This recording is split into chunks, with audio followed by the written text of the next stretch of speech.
Soccer Bros. Woo! Mike Bledsoe here. 13.2 in the house. Chris Moore. We're going to be going over CrossFit Games Open 13.2. Our professional tips. The pro tips of the day. We're going to be going over the movements and just maybe informing you on how you might better strategize the WOD. What is 13.2? As you know, the WOD is 10-minute AMRAP, 5 shoulder overhead, 10 deadlifts. Is it 10 deadlifts? 15 box jumps? Well, that'd be good information to know. I think it's 15.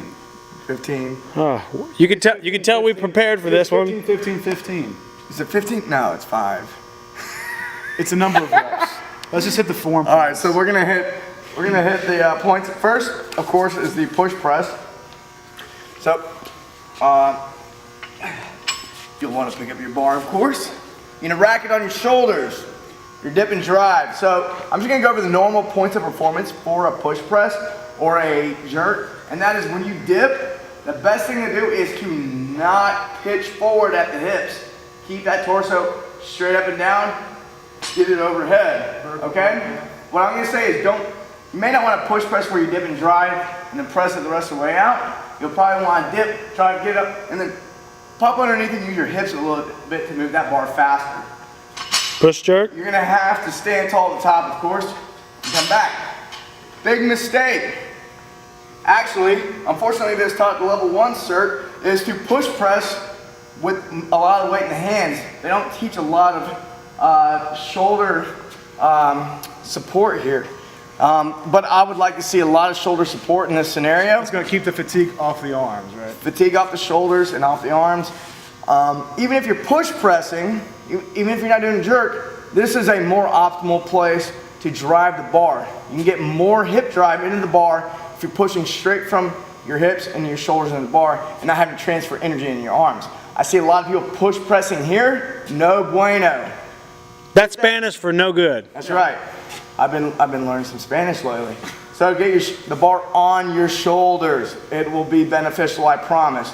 Dip, drive, overhead. Dip, drive, overhead. All right? So that is your tip for the push press. Chris Moore is going to tell you about how to better perform the deadlift, and I will demo.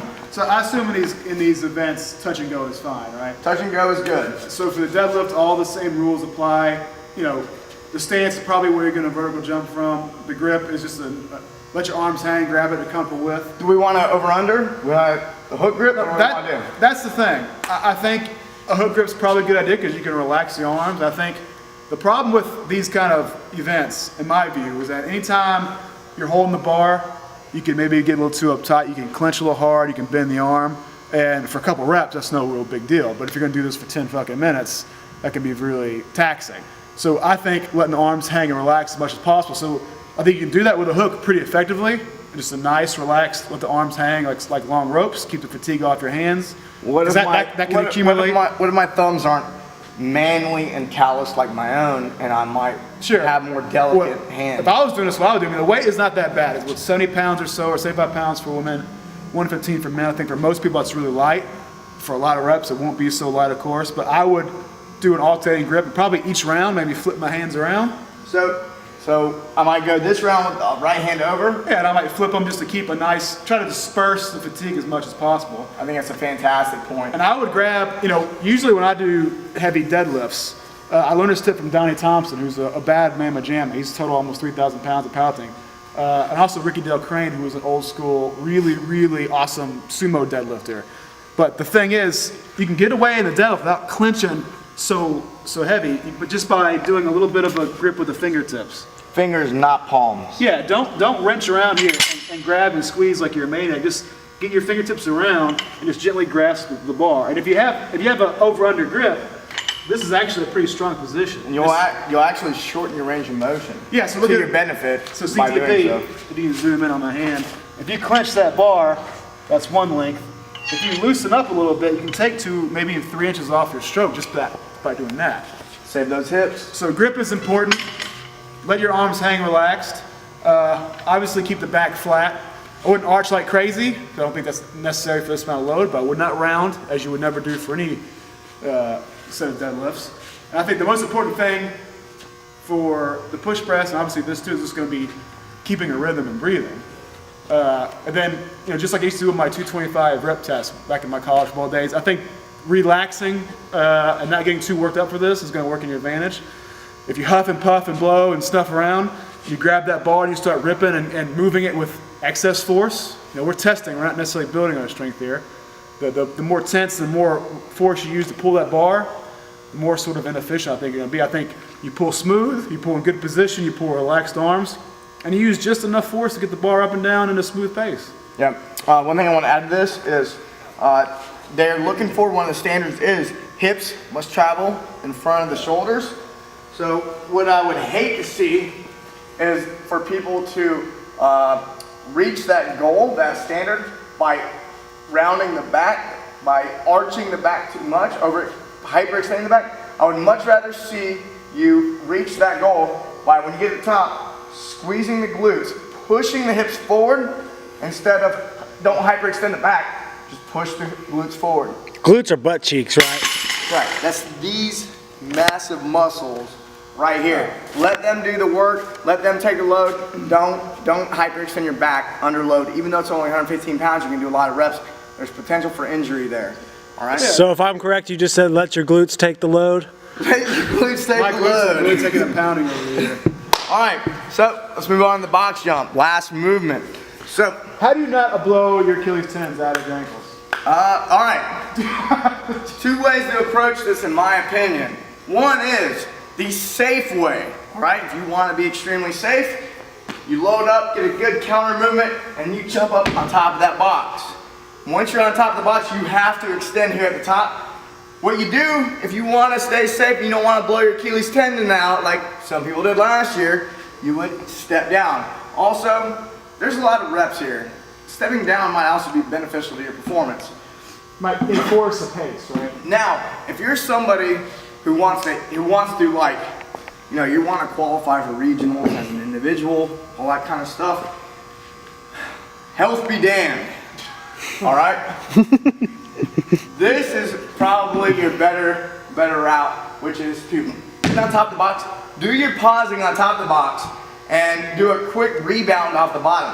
So what you're gonna do is you're gonna step back.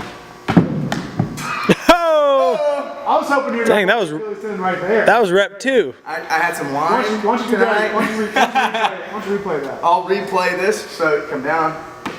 Not done. That's better. Yeah. Not done. All right. Whew. You'll see the more advanced athletes are probably going to benefit from that. Again, I don't think that's a health be damned type of scenario, and you'll probably get more reps faster that way. And if your Achilles tendons are nice and conditioned, you'll be all right. But if you prefer to stay nice and safe, you should probably step down. And maybe if you're stepping down, alternate, huh? Yeah, alternate your step down. So first time left, second time right. First time left, second time right. Let your First judge time do left, your second counting time for right. you. Let yourself keep up with which foot you're foot. Yeah. Foot. You're stepping down. What kind of tempo and pace are you suggesting? I'm thinking a 3-2-1 tempo pace. What does that mean? It doesn't. It was meaningless shit. It's a 10-minute AMRAP. Hopefully you've done enough WODs that are 10 minutes long. The weight is relatively light. You probably don't want to pace it too slow, but only you know you. So I personally would pace this extremely slow since I'm much better at lifting heavy weights really fast, and anything over 7 minutes. Well, is again, kind of I think the key is this guy, anything over, what, 1 minute? I'm 1 okay minute- with this shit. 1 minute? I'm just fine. Are you like a 20-minute water? I blow my wad way too easy. But I would say that the biggest thing is whenever you're testing reps like this, I think it's just relaxing and keeping a pace that allows you just to keep moving. So if you come out all fired up, you've been drinking tons of coffee, you've been listening to Slayer in your car ride over to the gym, you need to settle down a little bit and take a measured approach. Are you suggesting we should lift some Dave Matthews possibly? Look, hey, getting psyched up for this kind of shit is way overrated. Even for max lifts now, I never blare and get psyched up and yell and scream anymore. That's a young man's mistake. Yeah. So I would, you should know what type of pace you should take for a 10-minute WOD and go with that. Again, if you do this early enough in the week, I think this is one of those WODs that you can do twice. Last week, I think that might have been difficult to do. This week, I think you could do this one twice and be Test safe. what pace will work for you and redo it if you think you went too slow or Yeah. too fast. So. Easy. All right, guys. See you next time. Bam, barbellshrug.com. Next week. If you like this video or any of our other videos, make sure to share it on your Facebook wall by clicking share and then the Facebook icon, and then also like it. Thanks, Truck Thugs.